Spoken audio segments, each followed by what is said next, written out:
Happy Friday, and welcome to another episode of Brain Scratch. I'm John Lordan.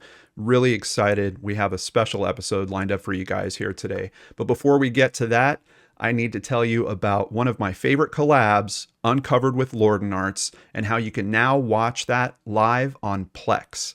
Watch it on the Mysteria channel by downloading the Plex app on your smart TV, select Live TV, and search for Mysteria.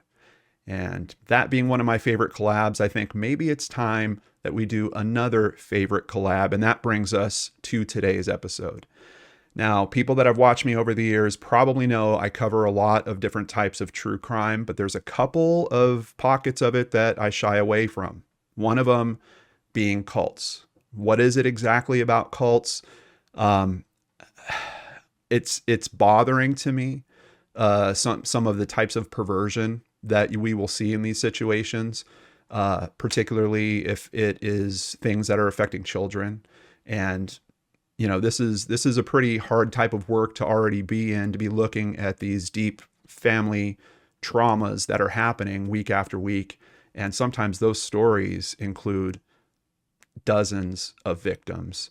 And quite honestly, I struggle with how to represent those stories in a way that I think is respectful to the victims in those situations. And there's complex things that happen in those situations that are very hard to untangle. And quite honestly, I don't feel like this is always the best format for doing that, or maybe I'm not the best person for that. There are people out there that are very well versed in this topic, and that's one of the reasons why I wanted to do this episode in this way. I want to bring on the creator and host of Profiling Evil on YouTube. He's an author. He appears regularly on Court TV. You've seen him on Dr. Phil, News Nation, and now here on the LordanArts channel. He's also someone that I'm very proud to call friend. Please welcome Mike King to the show. How you doing, Mike? I'm doing great, John, and thank you. And most importantly, thank you for the title of friend, because that's how I view our relationship. You not only were a mentor to me as I started this crazy world of broadcasting true crime, but you, in our conversations offline and away from cameras, have truly become a good friend. So thank you. It's so fun to be with you. I appreciate that, Mike. Thank you. And I want to just kind of let my audience know all about you. So we're going to ask some questions real quick. How long Okay. did you work in law enforcement? So I did a 28-year career before retiring, worked my way up through the ranks, retiring as a chief of staff in the Attorney General's office. So that was a great experience. When I retired, I went to work for a company in Los Angeles where I spent the next 17 and a half years consulting around the world with the largest police departments in the world on intelligence issues, mapping issues, crime analysis, and 911 globally. So I've kind of been in this law enforcement business for, nearly 50 years. I can't believe I'm getting that old. And an amazing career at that. I mean, this man has literally held, I think, just about every title you can in law enforcement: detective, special agent, sergeant, lieutenant, division chief, chief. You also worked on the SWAT team. I mean, just what an amazing history this man has had in law enforcement. And you've been trained in, of course, profiling. Although there is a big clarification there, you have not worked for the FBI, but you've also kind of consulted for them in some way. Can you clear that up for us? Well, yeah, I was really fortunate to be trained by really the brightest minds in profiling. I claim John Douglas, the mind hunter, as a uh, one of my mentors. Greg Cooper, who truly was my mentor for many, many years, continues today to be somebody that I bounce things off of. And Mark Safrick, another retired FBI profiler. The difference is that most people, when they say profiler, really focus on the FBI. Basically, I was trained in behavioral analysis. My graduate work is in criminal behavior, and so I've spent most of my time trying to apply the traditional kinds of evidence, the forms of evidence we're used to seeing, like physical evidence and forensic evidence or eyewitness accounts, but introduce behavior into the whole process. So we not only have the things that are kind of spoken, the verbal behavior, but the nonverbal behavior, like when somebody clenches their fist or something, we can learn so much by combining all of that together. I love that because as I've gotten into this type of work, not having nearly the experience that you have with actual boots on ground, face to face, dealing with people of this nature, I've always been super curious about intent. Like, what is the reason? What's the thing that pushes them to that type of action? And I know we're certainly going to hit that in today's conversation once we start talking about Zion Society. You know, John, what you just said is like the hallmark of what this truly is all about, because most cops, when they show up at a crime scene, and some crime scenes can be pretty horrendous, the natural response is kind of the who done it. I want to know who's responsible for this. But in reality, what I learned early on in this process of learning how to look at behavior was that it's more important to just take a step back and think about who is the victim and why did they become a victim? Because often, as we unravel just the background, this victimology or this background or study of the victim, we start to figure out what made them somebody that was attractive to the predator. Was it because of the risk that they're taking in their life? Or the fact that they maybe broke down in their vehicle on the side of the road and they were just an opportunistic victim?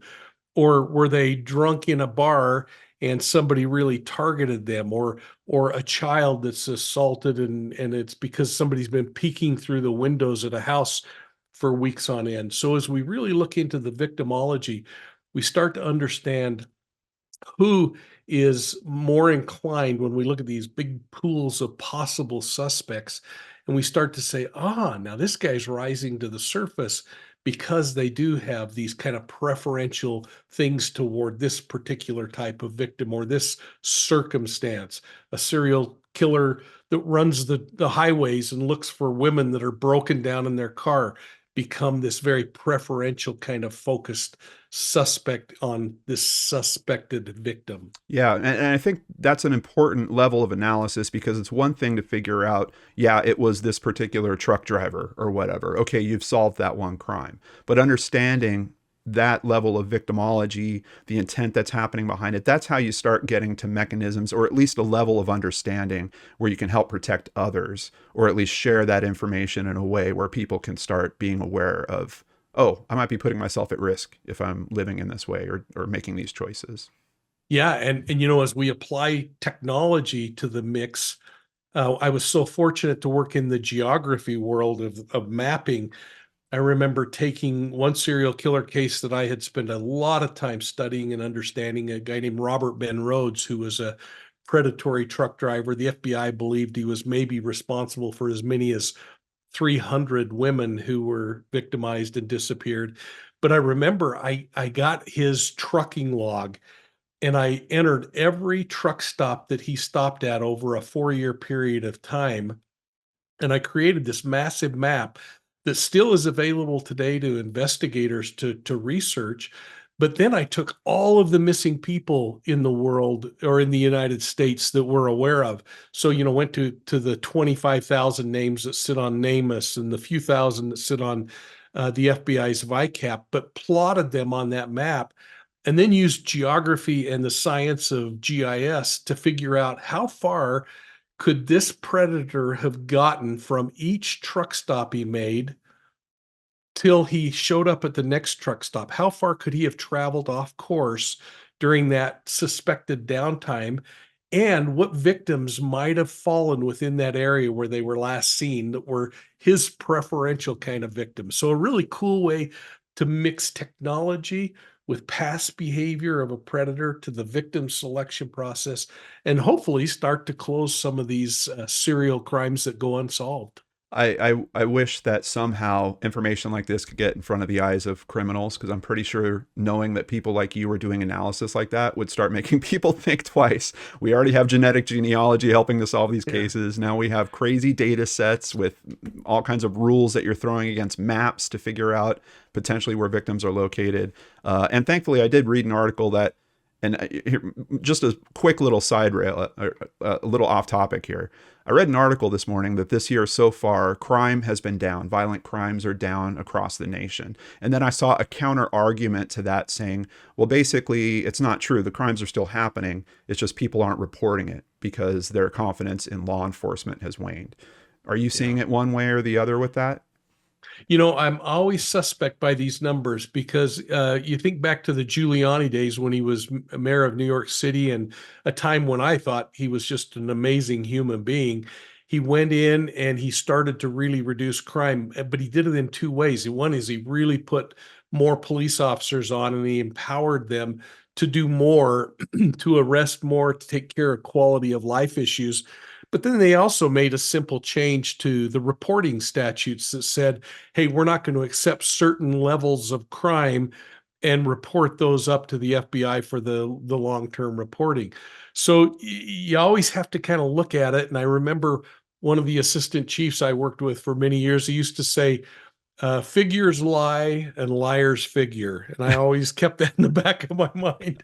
So who knows? But what I do know is that you're absolutely right. I believe that people have less confidence in law enforcement today than they did 20 years ago, and I believe law enforcement has been shackled by many things that even 10 years ago they could do. Even with this change that we occurred after that horrendous murder of George Floyd, we saw law enforcement start to take an attitude of, I'm not going to extend more risk to myself if my chief of police or my mayor aren't going to back me, and they're going to charge me with homicide if I make a mistake or do something in my job. Policing is an ugly business. And, you know, it's pretty easy for us all to sit back and point fingers. But let me tell you, as someone who remembers what it's like to be in a bar fight with somebody trying to pull my gun out of my holster, these aren't decisions that are just something that the guy sits in his office the night before and thinks, I think I'll go murder somebody tomorrow. Sometimes you are absolutely fighting for your life and making split second decisions Yeah. based on a little bit of training. Yeah. Yeah. I live in the area where the George Floyd thing happened, and law enforcement, I mean, the discussion between the public and law enforcement's point of view of what was happening, like there was just a huge rift that we're still trying to close up. And then of course the fallout from that, everything that happened in downtown Minneapolis. I went down there for a day to try to help clean things up. And just to see it, it was literally a war zone. Like I mean, the buildings were just destroyed. Thankfully, Minneapolis has bounced back. I saw an article this morning saying that it has been categorized as one of the happiest places in the nation at this point. Oh, So wow. heck of a bounce back from where we were just a few short years ago. But they're still trying to figure out what to do with George Floyd Square, which is kind of troubling to me because that should have been already done and set. Like, turn it into a park. I mean, do something that can give back to the community in some way there while honoring him. And it's kind of been left, just kind of left in the air for now. But Sure. one other tangent, and I know everyone's like, John, we're supposed to be talking about cults. We will, I promise. There's just another weird little connection that I guess I have found between us. Of course, you know that I looked into the Cecil Hotel pretty strongly, and a name comes up around that. The Night Stalker, Richard Ramirez. I saw some Yeah. reference that you had done some work in some way related to that case. Yeah, that is the craziest deal, John. So, the author Philip Carlo, who wrote the book The Night Stalker, New York Times bestseller, is a friend of mine. Phil is now deceased. In fact, the last book that I wrote, uh, I decided to write over dinner with him in Florida one night with Phil and his wife when he said, "You got to write this story." And Phil, during the course of writing The Night Stalker, became very close to Richard Ramirez. In fact, when Richard Ramirez was married in prison, Phil Carlo was his best man.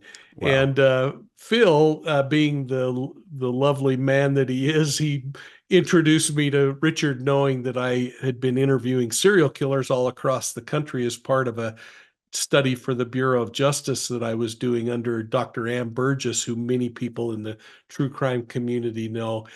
And so Greg Cooper and I had been traveling around, and then I ended up going and interviewing Richard uh, individually at Phil's invitation, and we became off and on pen pals and visitors. So we did a little prison lasagna from time to time, and we'd sit down and I'd bring up his murders and I'd say, "Tell me about the victim selection process." And he was incredibly engaging. People find that really troubling, but most of these psychopaths are.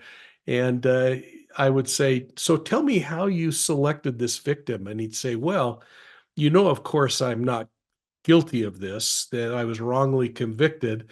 But if I were to do something like this is how I would probably do it." Oh, And then he wow. would walk through how he selected his victims and got away with his crimes. And Wow. Wow. and so yeah. In fact, on my Mapping Evil series I did in Australia, they actually did. If you go to mappingevil.com, you can get my prison lasagna recipe from San Quentin. So Oh, geez. Yeah. Not something I'll be rushing to try, but thanks for the thanks for the heads up on that. yeah. So I was really proud to be just part of the chain that helped bring Mike to CrimeCon this year. And then he apparently took over. Okay, so look, Kelly Ziegler had to cancel her appearance due to a family matter, and Mike King stepped in. And I got to tell you guys, I think he was in the largest hall. The place was packed, and he had the audience absolutely riveted with his story about taking down a cult. Before we jump into the cult, Mike, how was CrimeCon for you?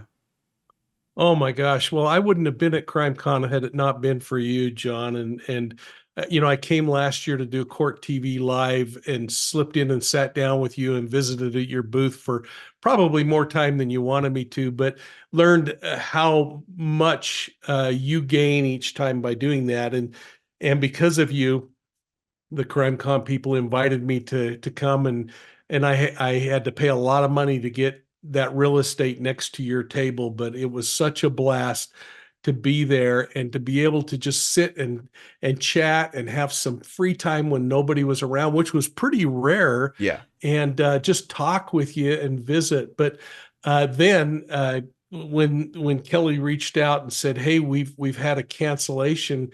Can you do a backfill?" I thought, well, yeah, I thought they were going to put me in a little kind of kick out room or something. And what a thrill it was to be able to go and do that. And the people were just, like you say, it was a packed building. And everybody at CrimeCon is just kind of cool. It's like, we're talking cults. It's kind of a cult. There's a bunch of like-minded people all in this same environment. And but the thing that I like about CrimeCon that I really didn't understand until I experienced it, when I met with all of the families and all of the individuals who had been victims of crime, had lost family members, who had suffered at the hands of predators, and to be able to sit and learn from them about their experiences was an incredibly unique opportunity. Absolutely. And thank you for introducing me to Candace Cooley.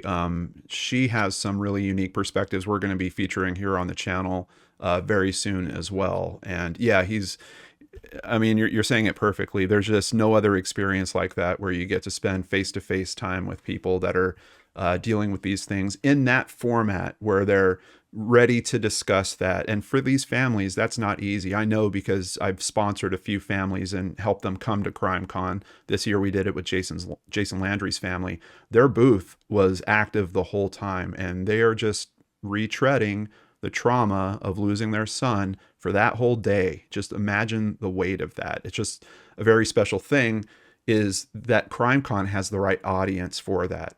Basically, the ticket price, all the people that might say something stupid online or leave a dumb comment, they're not going to pay to be at CrimeCon. So it winds up being this very supportive, caring community of people that also appreciate those moments. So I'm glad that you're now one of those moments. And it was also fun seeing the transition from how busy your table was, which it was still busy before, people coming up and wanting to talk to Mike and take a picture and shake his hand. But after you gave that presentation, boy, did it change. He had a lot of visitors, and his Yeah, there books were. disappeared.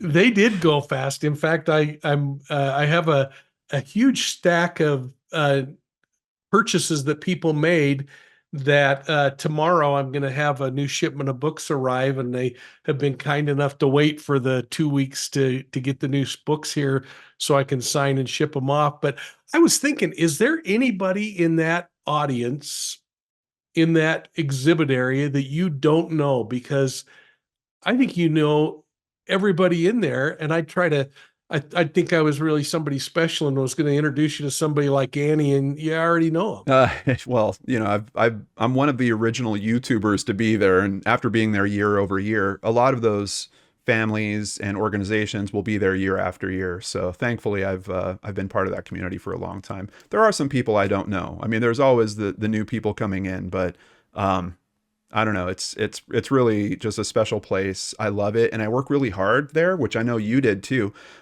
Mike at one point was getting pulled away to do something. He's literally uploading a YouTube episode at the same time, and he's like, "Hey John, can you set this live for me as soon as this upload's done?" I'm like, "I got you, buddy. I got you." Yeah. That was a lot of fun. And did you meet Timmy Donald, that African American man who spent 25 years in prison? He was No, there. He no. was exonerated and released from prison. He was the most gentle soul. He came over and was in front of our booth for about 20 minutes. I did a little video chatting with him Yeah. and talking about how he feels about law enforcement after experiencing being uh, fingered for something he didn't do, and spending 25 years in jail. And I was talking to him about getting prison religion, and was he religious before he went to prison, and has he been after? And you can't believe how many hits I took from people for asking him about getting religion in prison, but it's just kind of a normal thing that happens. But Oh he yeah, shared yeah. some remarkable experiences about how he leaned on his own faith system to make it through that thing. Could you imagine spending 25 years in prison for something you didn't do? No, no. I mean, I just, for me, yeah, I don't know. It would wreck me. It would wreck Yeah. me. I don't know that I'd be able to believe in any type of big structures or law enforcement again after going through something like that. Speaking of structures and beliefs, here we go. Let's start talking about Arvin Shreve and the Zion Society. Now, Mike would be the lead investigator and help coordinate a takedown of this cult that had, is it between 70 and 100 people, somewhere in there? We think that it might have reached about 150-ish people. We think it was about 125 or 120 at the time of the raids. Okay, okay. And he would wind up writing about this in his book Deceived, which, look, I've got a copy of, and this is a copy from years ago. This isn't one of the recent CrimeCon copies, which he sold out of. That's a hardbound, I think, isn't it? It is, yeah, Yeah, it is. you were like one of the hardbounders. And let me just say, and I do not say this lightly, it is one of the best true crime books that I have ever read. It pulled me right through. I think I read it in one weekend, which just doesn't happen. Like, first of all, reading it in a weekend usually doesn't happen because this is my work and I treat it like work. Like, I don't really do true crime in my free time anymore. I couldn't help it once I started reading this. Oh, And wow. it's so excellent because you can tell, especially if you guys already know Mike, his tone, his voice, it's him telling this story. And that's already fun in its own way. But then the discoveries that he makes along the way, I've never had a book literally drop my jaw. And this book did in a few particular moments. But it also has this Well, amazing thank you. heart through the whole thing that you guys really need to experience. So I'll have a link in the description box down below where you can get your own copy of Deceived. But let's talk about this. Hey, So, and if anyone buys that, John, yeah. if they put in there it came from your show, I'll make sure I personalize it to them. Oh, you got it. You got it. That'd be great. Thank you. All right. So we now refer to it as the Zion Society, but some articles I'm seeing from back at the time actually referred to it as the company. Was that kind of an early name for it, You know, or? there was a couple of slangs for it. Some people tried calling it the company. Others called it the sisterhood, the sister council. We kind of stuck with the Zion Society because that was what was on the documents that they created for their internal preaching and teaching. Oh, okay. So that's what they were calling it themselves. I was wondering if maybe they didn't formalize the name because it would be more approachable or, make it easier to kind of pull people into it. Do you think that people knew they were entering a cult when they got involved with this? I always go back to one of the quotes I put in the book about this idea that if people knew what they were in for, they would never join a cult. So I have a hard time believing they felt like they were joining a cult. What this guy was a master at is getting his minions or himself to find people who fit a certain personality type and a certain position in life. Usually, someone like a woman who had just recently gone through a divorce, maybe had a child or two at home, working an hourly wage job somewhere and just not making ends meet. Of course, the women always had to be attractive, both physically and they had to have a desire to want to be in a group to kind of share some of the resources, and that's really how most of the women became members of this particular cult is they were recruited in with the idea of, hey, we've been through what you're going through. We have a place where you can kind of get on your feet. We can help you with some daycare while you're working. All the things that really create hardship for these women who become suddenly single moms trying to take care of a family because their husband's off somewhere else, redoing his life. So we have the women that are separated and then kind of brought into it's almost like a sister wives type of situation. They're, like being brought into this sisterhood. Here's all these promises and resources. We're going to help take care of you and you'll be part of a family, which of course anyone that's gone through a divorce, knows that leaves a hole in your heart in terms of part of a family that is no longer there. Um, what would you tell someone like me who doesn't really look into cults too often? What would you tell us about how cults operate? Like what should we look out for to make sure that we don't get pulled into something like this? Is it always just a matter of, if you're in a position where maybe you're not as strong or you've been hurt recently, that's going to make you a target? Are there other things that we should be aware of? That was one of I was not a cold investigator, as you know, and we've talked about this. I was buying stolen cars and having the time of my life with a team of 8 officers, and we were just really uh, tearing up the world from a law enforcement perspective when I became a cult investigator. And my initial mindset was these are just stupid people that must join cults. And I guess that's the first fallacy that I forced myself to acknowledge was a fallacy. And that is cults don't want projects. They don't want people that they need to carry along or feed or take care of or become a social services program for.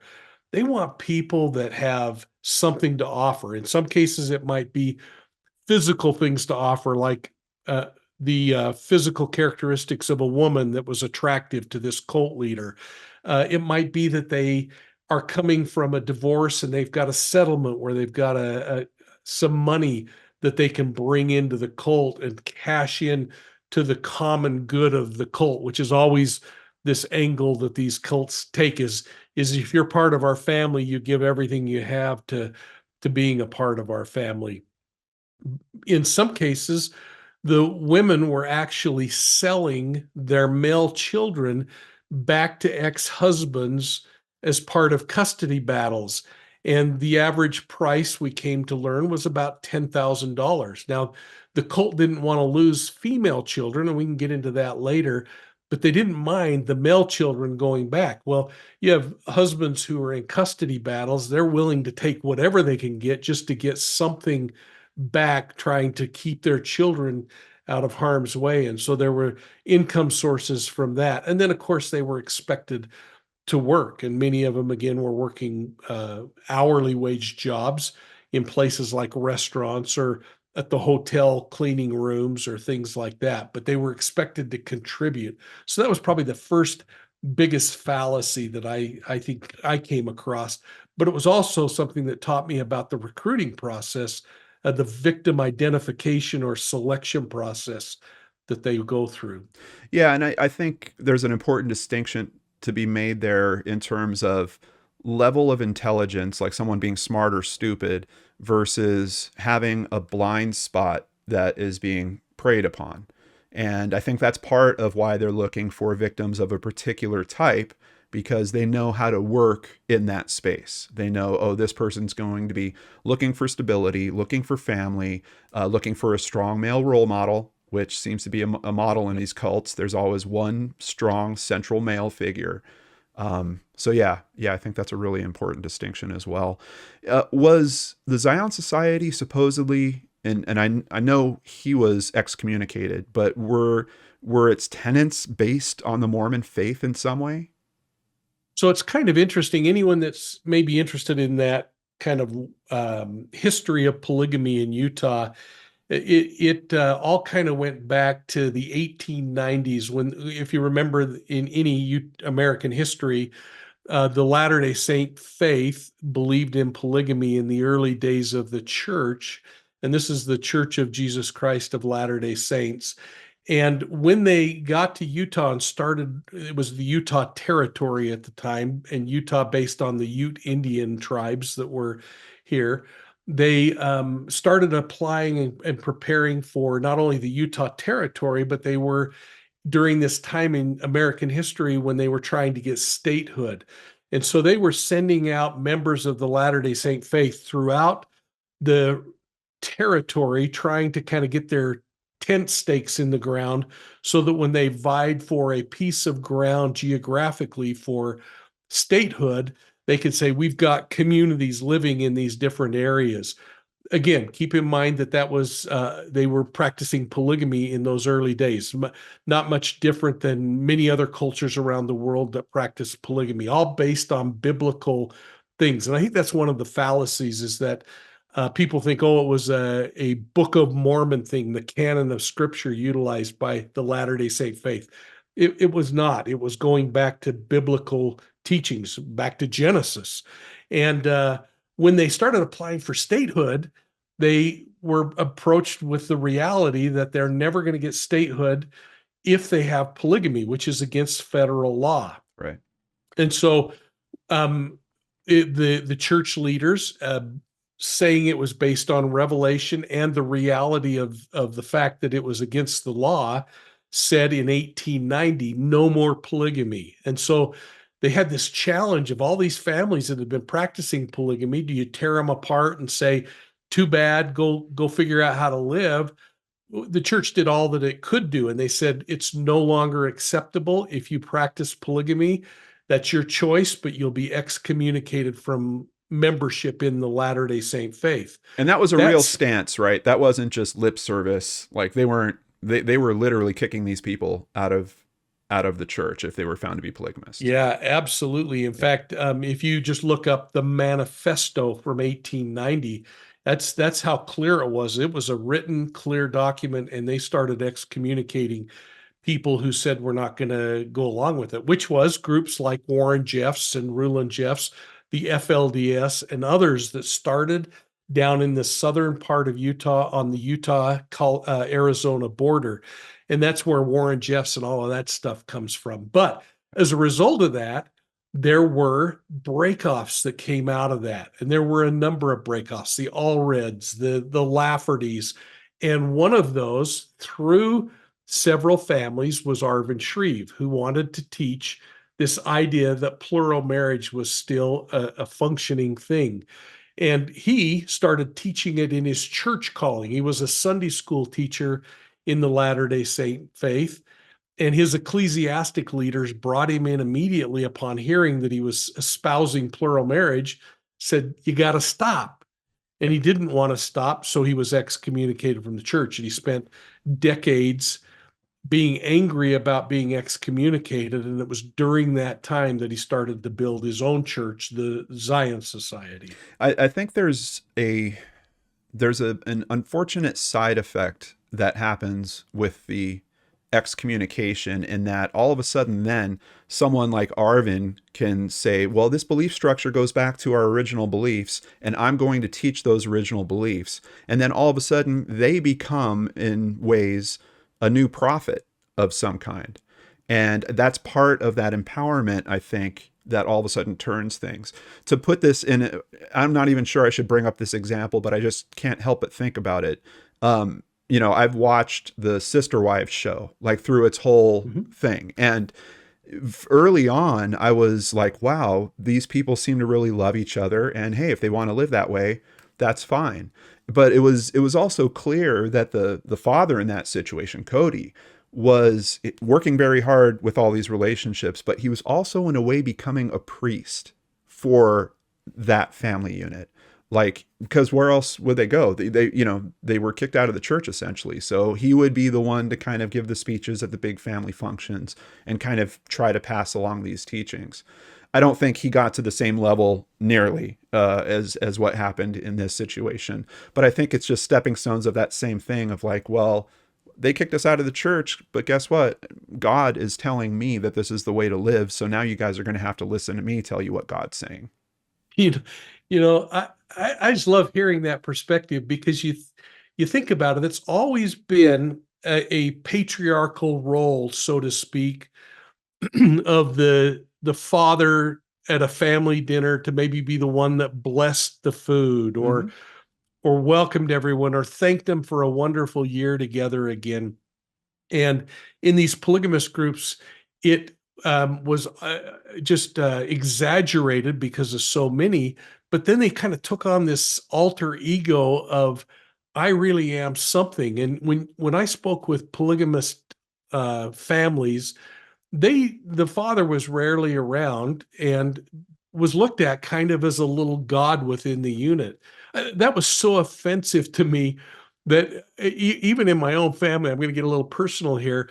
In my own family, we kind of just adopted a thing where, as our grandchildren started growing up, and when we get together at Thanksgiving and stuff, we just have the little tykes say the prayer, and let them have that moment, and because it all just felt too culty to me. And yet, in the core view of it, it really is something that's just a very special thing. A mom and dad, who are the senior members of a family, Yeah. should kind of be the ones to lead out in those kinds of things. But because of a knee-jerk reaction, I kind of take it to the extreme and I say, okay, who's giving the prayer? Well, hey, with the experience that you have in this situation, I understand that. And also, just in terms of me trying to, prep for this conversation today, I kind of had that same thought as well about, like, what exactly are the differences between cults and religion?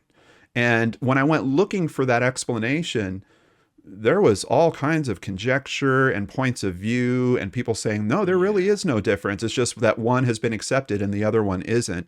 I did find a particular entry at yourdictionary.com that, for me at least, is hitting the right notes on this conversation. So I just wanted to share that with you and see what you think. The differences between a cult and religion have changed throughout history, making it difficult to identify what separates these groups. The common modern definition of a cult is a group of people with extreme dedication to a certain leader or set of beliefs that are often viewed as odd by others. Now that sounds a little simplistic, but now they kind of have a bullet list of things for a cult. They rush you into joining and discourage or disallow questions. Followers are encouraged to worship a specific group leader. Leaders dictate in great detail all aspects of followers' lives. That's a really important one, because, going to church on Sunday is quite a bit different from you're living with your priest day to day and he's in your bedroom at night. Like, that's a very different component. Followers are personally monitored to ensure that they're following guidelines. Methods of control are used to keep members close, which we know in terms of Zion Society is hitting all those. On the religion side, the group worships a higher source of power rather than a single person, which I think is the benefit of going to church having different ministers. Like, there's a common belief that is Yeah. being shared there. It's not one man saying, "Oh, I'm the one that God's talking to." There is a shared, sincere belief system. The main belief or beliefs are consistent with basic mainstream standards for human dignity. I really like the phrasing on that, especially the human dignity aspect, knowing what happened in the case you dealt with. Appropriate forms of conduct between people are defined. An understanding of evil is established, especially how it impacts humans, and there are sacred ritual acts. Anything that you want to add on either side of that, or does that sound all fair to you? Gosh, I think it's excellent what you've uncovered there. And it makes me think of a comment that we put in the book by Dr. Margaret Singer. And she was just this amazing psychologist who she wrote, and I just pulled it up so I can read it to make sure I get it Yeah. exactly right. There are many differences between a religion and a cult, but the major difference is that of the ultimate goal. Established religions are focused outward. They attempt to better the lives of members and often non-members. Cults serve their own purposes, which usually are the purposes of the leader. And that's Mm. Dr. Margaret Singer. And, in my experience, what I found is, and I really agree with experts like Dr. Lawlick, who's a friend, Rick Ross, who's a friend, that really are experts in this area of cult dynamics, is this kind of simplistic way of looking at it that they are either destructive in nature or they're a legitimate kind of a cult. And I used in the presentation at CrimeCon, I used the Dallas Cowboys as an example. And of course, what happened? Could you have written the script any better? About 50 fans from Dallas screamed out, Yeah. and it just kind of led to this idea that there are legitimate cults that we can belong to, Mm-hmm. that we think, yeah, that's really cool. The Diet Dr. Pepper I drink, there's a cult. CrimeCon is a cult of people. But then there are destructive cults where it's all about the leader and it's all about somebody who's making decisions for you, and you become, uh, for lack of a better term, a Stepford wife. Yeah. Yeah. So, in terms of the Zion Society story, one of the members, Erin Anderson, I believe is her name, came to Yes. police. She was asking for help, and she wound up talking to Mike. Ultimately, you would hear from her that children were being abused, weapons and supplies were being cached, and a residential neighborhood was not so slowly converting to a compound. While I was looking into some research around this story today, I ran into a few references about a man named Ron Van Drimmelen. How does he fit into all this? This case had so many tentacles, and because we were fearful of two things. One, that everyone we talked to, including Aaron, said that law enforcement was involved. And that's something I've learned over time in every cult investigation is cult leaders are really good at saying the cops are in our pocket. We got control, because what that does is keeps someone from going to law enforcement to say, hey, I've been victimized. So we had this fear of keeping this investigation very quiet for two reasons. One is, if it was true, we needed to know and build cases so that we could even arrest those officers that supposedly were involved. But more importantly, we learned that there was weapons caches, stockpiles of weapons. We didn't want any indication that we were onto this group. And we were worried about evidence collection, because as part of the raid, we wanted to be able to seize the clothing that the children were being forced to wear for sexual acts, the lingerie things, the books that talked about the sexual way of life that they promoted in the group, all of the pieces of evidence that would become critical in putting together a criminal case and convicting people. But most importantly, we had this terribly short fuse because we believed that the 32 children in that compound were being sexually abused every single day. And we couldn't wait and have an investigation drag out a long time before going in to protect them. Yeah, yeah, absolutely. What did Ron Van Drimmelen play I'm in terms of sorry. that? Yeah, I That's kind of okay. lost. I got on my soapbox there. Yeah. So here's the cool part: is we uncovered information. Each time I would learn something, I would go into the county attorney or the district attorney in many regions in the country, and I would say, "You're not going to believe this." Just like that jaw-dropping moment you had in the book, I was having that every single day as I heard of hundreds and hundreds, and then becoming thousands and thousands of rapes of children and what was going on, prostituting children out into the community. And one particular child I heard about was a child whose father, she has a different name, but the father's name was Van Drimlen. And so I hunted down Mr. Van Drimlen after discovering that he had actually come to the county attorney's office months earlier complaining about custody issues with his wife who was in the group. She became one of the leaders of the group. And like many custody issues, we advised Mr. Van Drimlen that it was a civil responsibility that he had, not a criminal action, that he had to go and work it out through the family court. But we suggested that he look into getting a private investigator because sometimes they can do some things that law enforcement can't do. Hmm. And he did that. And part of the story, which is such a captivating part of the book, was the interactions that happened with his private investigator. But when I met with Mr. Van Drimlen, he was under a court order that he couldn't speak about anything that happened in that case, in that cult, in the relationship with his wife, in his custody hearings, as part of getting several of his children back from his ex-wife. And so one of the first things I did is I went to the judge and I got a subpoena that forced him to talk to me, which was the happiest day of his life when I presented him with a subpoena and said, "You have no choice. Your previous commitments are now gone. You have to tell me what's going on." And he started to unveil what the private investigator found, which became incredibly important to the investigation. Yeah. Yeah. That's actually, it brings up a curious point. If you had removed the aspect of the crimes against children in this case, would you guys have been able to go in? No. In fact, for years, there had been rumors circling around this neighborhood and the kinds of things that were going on. And this is a place where I often talk about the difference between criminal behavior and deviant behavior. And, it's not against the law to even fantasize about having sex with children or committing crimes. But that certainly is deviant behavior and thought process. Yeah. So law enforcement often has people come to them with concerns about deviant behavior and they walk away frustrated because law enforcement can't do anything, but law enforcement has to work within the bounds of the criminal code.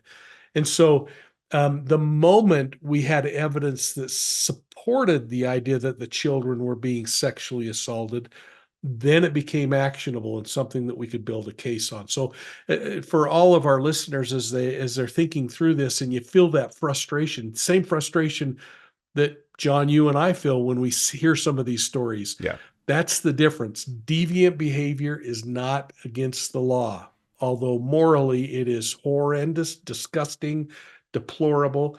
But it's when that violation of criminal code happens that we can do something about it. Right. Uh, when I was looking into Arvin a bit today, I actually wound up hitting an obituary for someone else, and it said that she was married to him. So he actually got married like back in 1952 to a woman named Joan. Was she part of this, or had she separated from him, or? Yes, and people will read in the book about her actually grooming these children before they went in to be sexually assaulted by Arvin. And there are accounts in the book where the children remember her saying what a great experience they're going to have. And she would reflect on her own wedding night with him.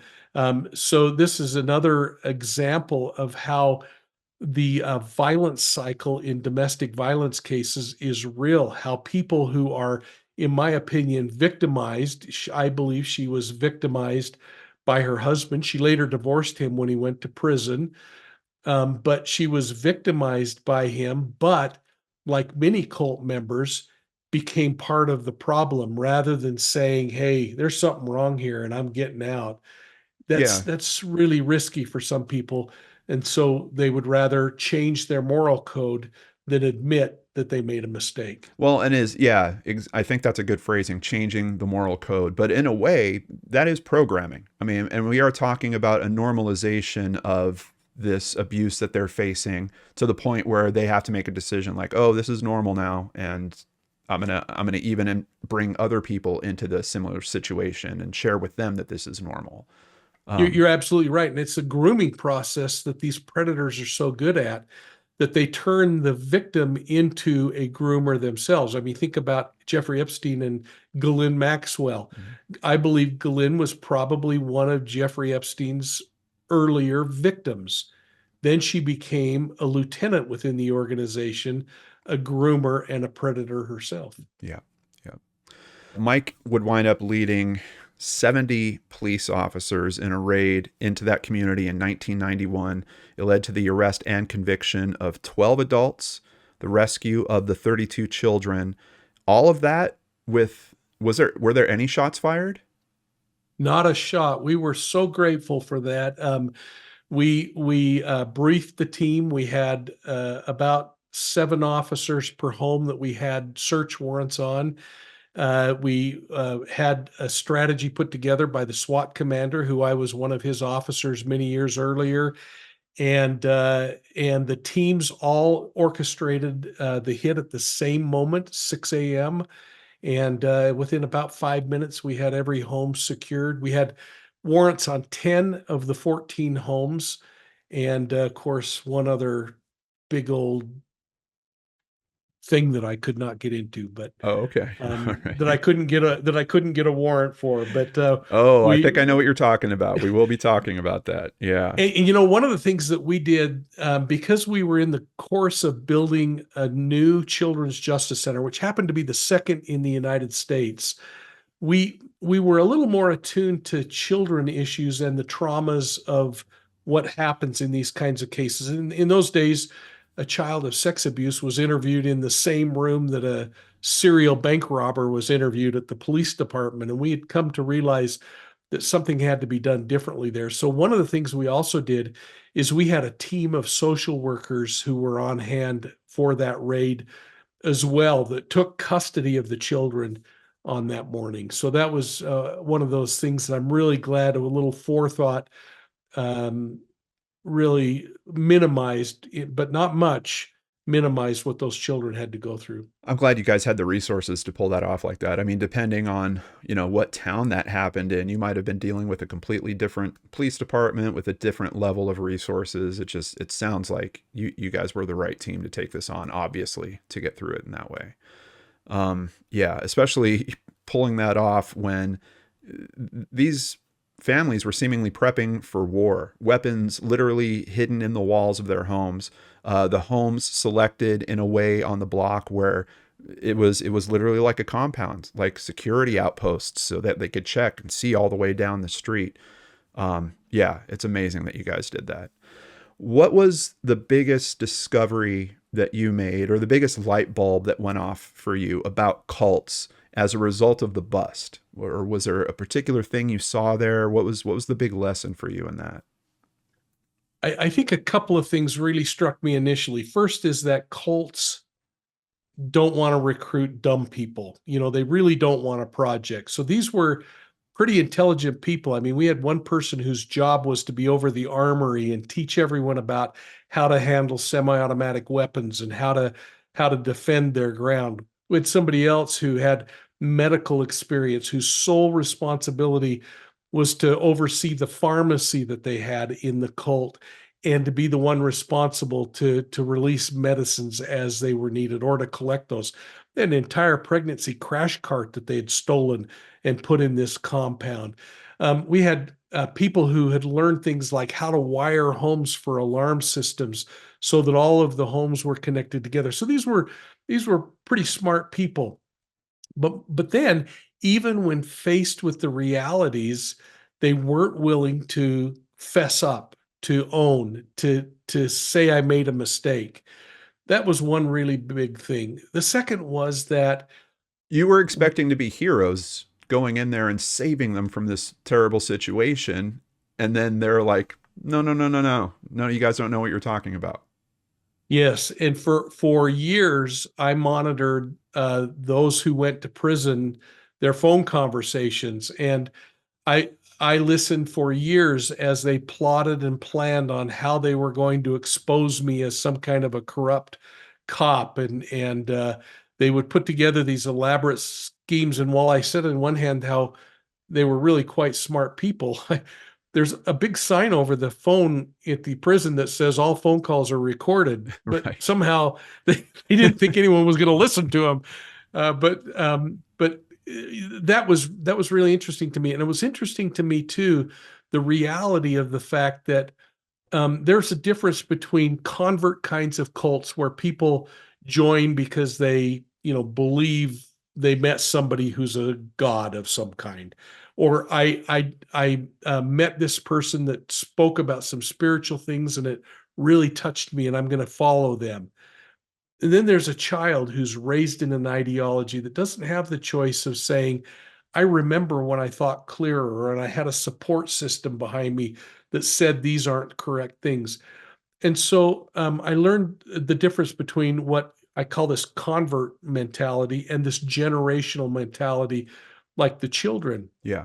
And I was astounded that the children were so resolute in and combative in talking with law enforcement, who were there just to hear if they had been touched in inappropriate places. We have a section called the Devil's Dolls, and I'm going to leave that for you to read in the book, folks.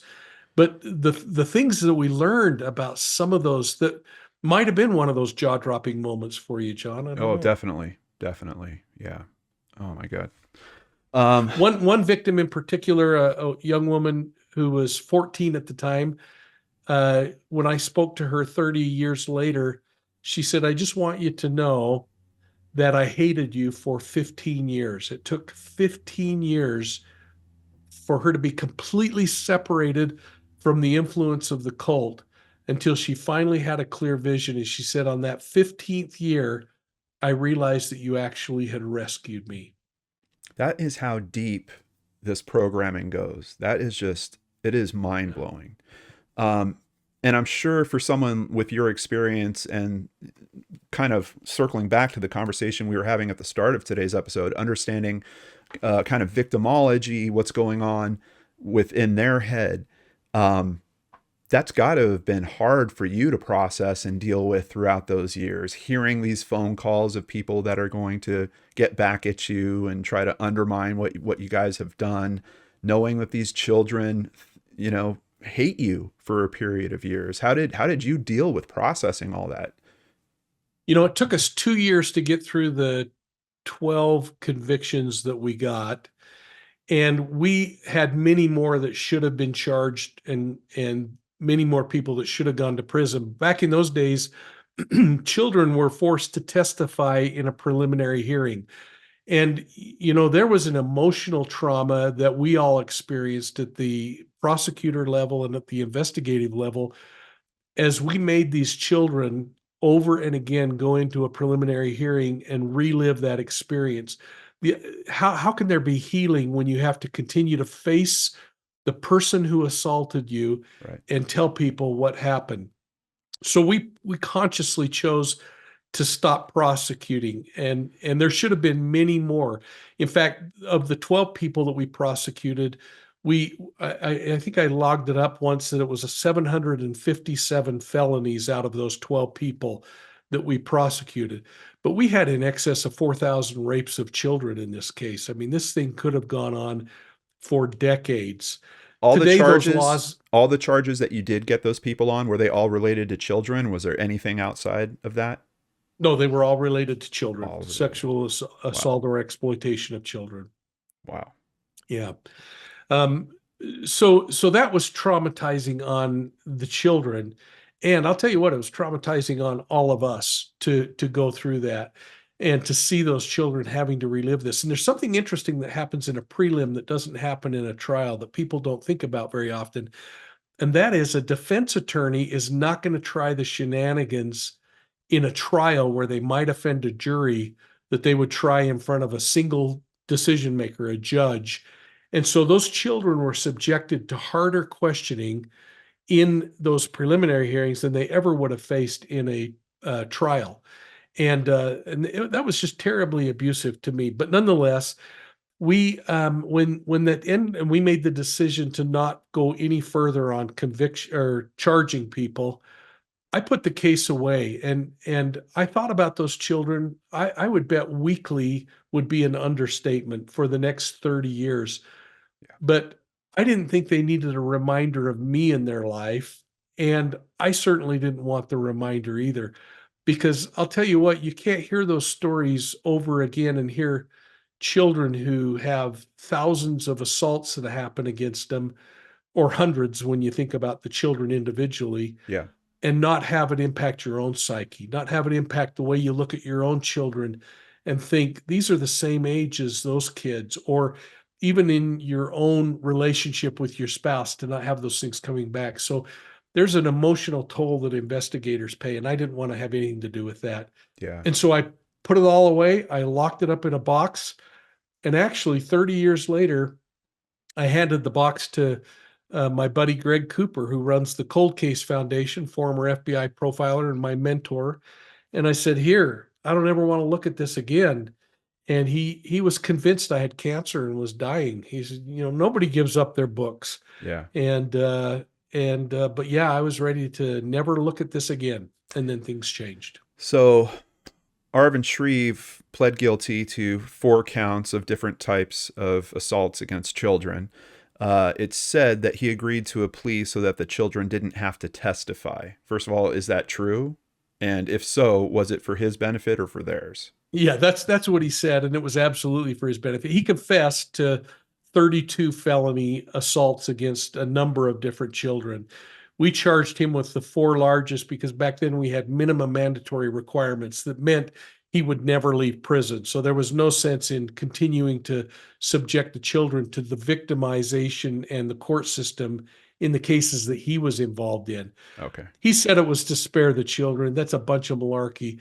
And it took me a while to figure this out, but it was to do something that today I still wish we had not done. And that was by pleading, we never put into public record all of the horrible things that happened. And so they never came out in the public light. And the reality of who he was never came out in the public light, like you see with Daybell and the stuff we watched unfolding in that case. Yeah. Yeah. So, yeah. Um, Speaking of, so part of the compound as you guys entered, you found a bunker there and you weren't able to get into it. Why couldn't you get into this bunker? This is like a big scab that you just peeled off of I'm my sorry. forehead. I'm sorry, but we got to go into it. We could not come up with an assault against a child that happened in that bunker or any evidence to suggest that the bunker had automatic weapons or anything else in it. We were so curious about that bunker, but I could not convince a judge. That and 4 houses, I could not convince Judge West to give me a warrant on. He gave me this pretty incredible broad warrant that I'm really grateful for. But it was either my inability to verbalize how dangerous that was, or a really savvy judge. But I could just never get a search warrant for it. Did you try again? Because I would think with the preponderance of evidence that you found at the houses you did enter, that it might have changed the judge's opinion. Did you guys go back after the fact? So I, to this day, still believe that Arvin Shreve was hiding in the bunker when we raided the place. Okay. But I can't prove that. And even after the fact, I couldn't come up with any legitimate reason to go in there. Now, you can oftentimes do something under what's called an exigent circumstance, and you could go places where you didn't get, or you could do a telephonic search warrant and say, hey, we need to extend it. But the problem was we had uncovered a treasure trove that checked the boxes on everything that I was concerned about: semi-automatic weapons, fire ammunition, uh, cult documents, sexual manuals, clothing. So to go back and say, hey, I already got everything that I asked for, but I want to go now and have another dip at the well. It just wasn't going to happen.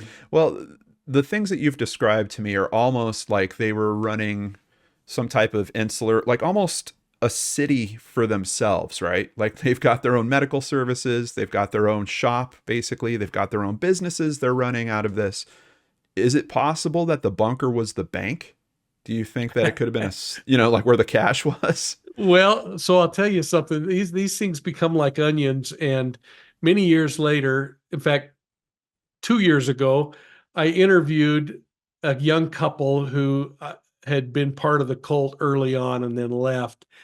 And he later became a police officer. I actually became his training officer and never knew that he lived in the cult. Oh my God. And years later, with a film crew, as we're working on this new podcast, I went to his home to interview him and his wife.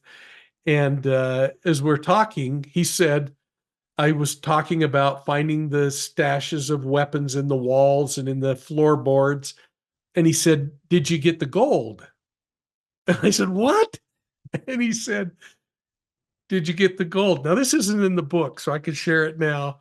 Maybe it's in episode or the rewrite of the book someday.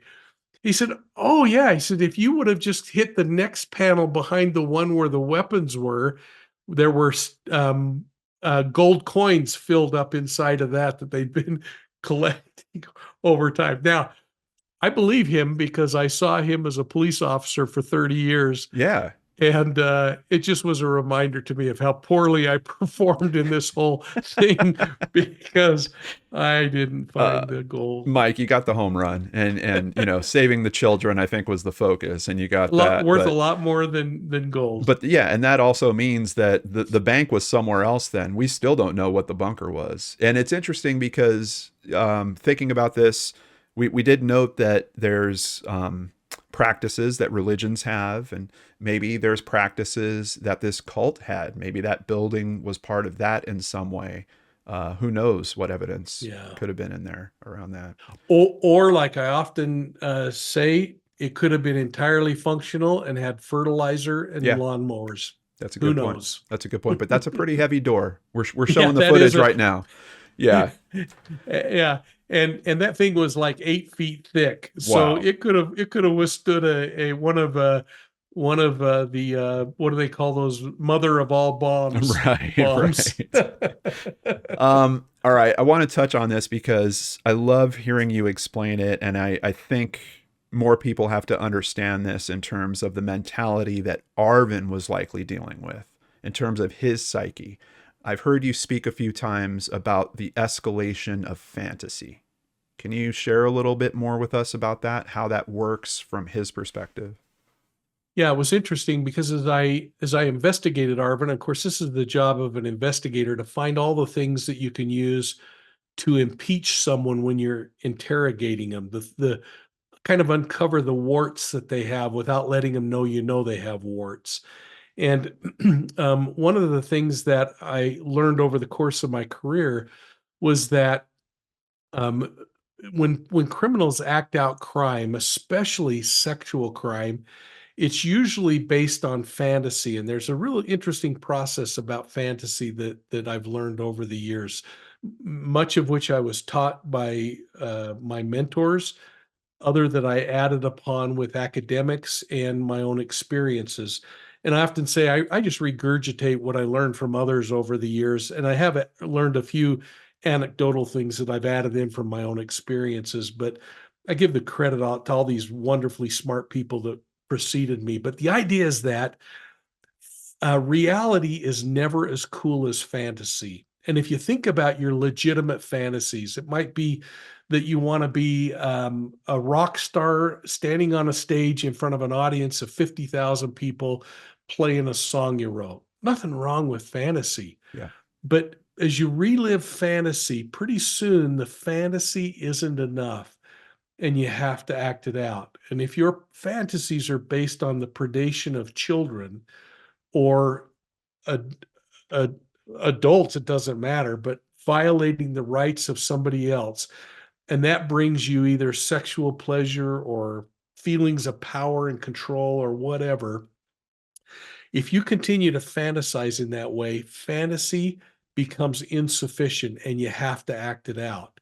And in the case of a serial predator, what a serial predator does is they go and act it out, but almost always it falls short of what the fantasy was. The child curls up in a ball and cries and says, I want my mommy, or says, hey, I want to go home, or please don't do this, or whatever. Yeah. And the fantasy collapses and the predator walks away frustrated. They still complete the act. They still hurt the child or the Right. adult, and they satisfy their own carnal needs, but they have to go back and rework the fantasy. What did I do wrong? What could have fixed this a little better? Oh, if I had him say this, that would solve it. And so we see these evolutions occur in serial predators, and all of it speaks back to the idea of fixing fantasy, because reality is never going to be as cool as fantasy. It always needs to be fixed. Yeah. I think that's such an important thing to understand about that mindset. And to the point of, even if they do achieve the reality, then the line's going to move on them because they're Yeah. going to want to do it again and farther the next time. So, yeah. And think about your own legitimate needs, folks, and the idea that nothing will ever match the first kiss. Right. Nothing. Right. And that's just the way it is. Yeah. The book details that you seem to have developed a bit of an interesting relationship with Shreve after he was incarcerated. At some point, he even kind of helped you out. Can you share that with us? Well, again, part of the profiling process is figuring out what buttons or knobs you can twist to get the television to tune in just perfectly. And I had been in charge of a program called UTAP, the Utah Criminal Tracking and Analysis Project. And we were looking at all of the unsolved murders in missing persons in the state. We had a task force. And part of what we wanted to do was provide training to new investigators and, quite frankly, experienced investigators on dealing with serial predation. And so we spent a ton of time. That's when I started going into the prisons and interviewing offenders, which ultimately led me to people like Richard Ramirez and other serial killers across the country. But we would, when they would agree, we would bring them into training sessions with law enforcement and have them walk through the crime motivation, the victim selection process to really understand what it was that got their motor going. And it was always a mixed bag of what it was that was going to appeal to this particular individual to make them say, I want to do this so badly that I'm going to go with somebody I hate to get in front of that stage and do this. And one example I always use is a serial predator who I worked with for many years, who was responsible for sexually assaulting over 500 children over a 35-year period of time before he was put into prison for the rest of his life. And this particular predator, when I asked him to speak to law enforcement about his victim selection process, called me every name in the book. And, if they could have thrown me out of prison, he would have thrown me out of prison. And I went back and I thought, there's got to be an angle.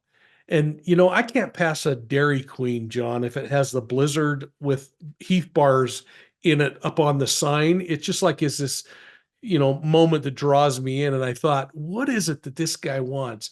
And I went back and I was looking through all his petitions in court and his anger, and I found an old lawsuit that he had placed against the state of Utah that said that the state of Utah had removed Orange Crush soda from the prison system, and he sued the state because they had taken away his favorite drink. Oh, I wow. thought, could it be that easy?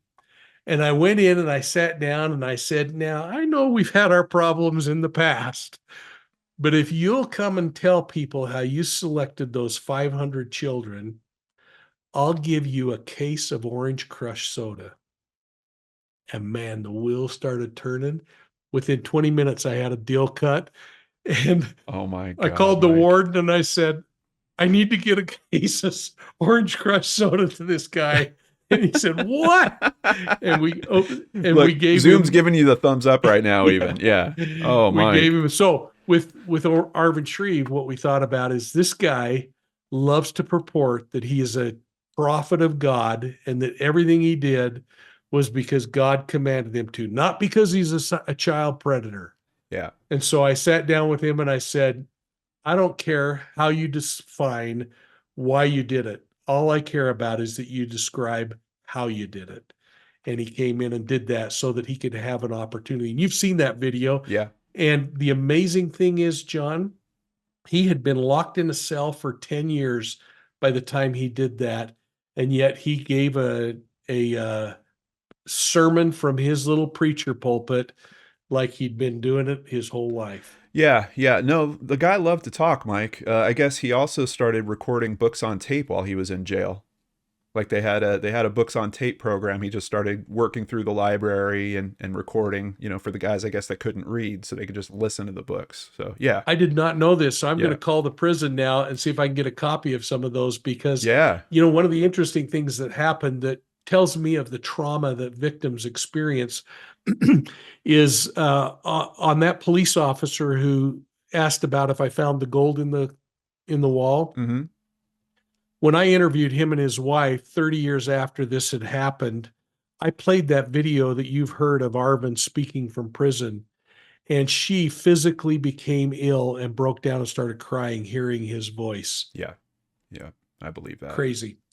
Yeah. Another heartbreaking aspect of this, uh, you were saving these children, but in saving those children, 9 of them had to be taken into protective custody because basically, even though their mothers were there, they couldn't be trusted to be left with their mothers because of what they had endured in there. Do you know what happened with those 9? Was there some form of treatment or deprogramming for the mothers, or did the kids just roll into foster care? What happened with them? This was one of the failures of the system, in my opinion, and we saw it happen again later in the Warren Jeffs case when the children were taken down in Texas and eventually returned back to their parents. That's a really hard thing for a judge to do, take a child away from its parents. And so what the state of Utah did is they required that all 32 children get counseling. The 9 in particular that we took into protective custody were part of that first series of criminal cases that we were prosecuting. And the court eventually said all of them need to go back to their parents, but they ordered state counseling as part of that return. And the parents agreed to that. What I learned 30 years later was the parents who believed in the cult ideology agreed to do anything the state would ask them to do to get their kids back, but then got their children home and told them, just get over it. It was spiritual. It was supposed to be that way. And the children never received the counseling. Oh man, that is terrible. And personally, I was really angry with the Department of Child and Family Services that ball was dropped. I was angry at law enforcement for dropping that ball, but it's not law enforcement's job. Their job is to get a case to prosecution. Prosecution does their job. Family Services does their job. Yeah. And the thing that I think we all fail to recognize is that those 9 children were replaced by 9 more the next day by some other case across the state, or 20 more the next week. And that before long, they became an afterthought as we all patted ourselves on the back and sent people to prison, forgetting that those children were then having to face life without counseling. Yeah. Yeah, that is really, really tough. Uh, have you ever detected any remnants of Zion? Did any of them try to get back together or try to keep the lifestyle going? Absolutely. Yeah. And that was another problem and a fallacy I think that I came away with at the end of this, John, and that was that while we rescued people from the cult, we didn't remove the cult from the people. And these are a mindset and an ideology and a lifestyle that people want to be directed in all things. Some of these people who joined cults. And all they did is they went out and joined other cults. I still hear today of new cults that are being formed, and I hear of former members of the Zion Society that are joining those cults. Yeah, that's amazing, man. Well, Arvin would wind up passing away in prison in 2009. Do you know what he died of? just I assume a heart attack. He said just incident to age. Okay. And the only notice I got was the Salt Lake Tribune called and said, Arvin died. What do you think? And I said, that's a great day. The criminal justice system closed the book on him. Yeah. Yeah. I checked out the podcast a little bit. What was the name of the podcast in Australia? Mapping Evil with Mike King. Yeah. Mapping Evil. They had an excellent episode, which was just kind of little side conversations with you. And first of all, I heard a mind blowing story about someone that was electrocuted for about 20 minutes. We won't go into all the details right now. I've already peeled enough scabs off of Mike, Yeah, but I just yeah, want to my let you know. stomach's starting to hurt. I know. Just want to let you know I know about it, and it's another amazing story. I can't believe. Please check that out. I'll have a link to that in the description box down below as well. But in that conversation, I also heard, and it's probably one of the first things that I remember thinking about Deceived, which I read years ago at this point, is this way that you're so friendly and likable. It's part of what I love about you. But these guys that you bust, they fall in love with you too. Like these guys just want to be your friend going forward. I heard in that episode that you've even got artwork from someone that you've put behind bars that is up in your house. Uh-oh, he's going to grab it. Yeah,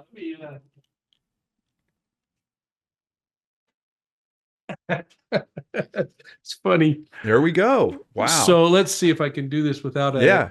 No, it's without great. a shine on it. So, and down in the corner, this is from, if you look up, if you read the book, Banner of Heaven, Under the Banner of Heaven by Krakow. Okay. It's about two ritual murderers who set about killing. They were successful in murdering a mother and her 14-month-old baby. And I spent a great deal of time in interviews with them, one of which did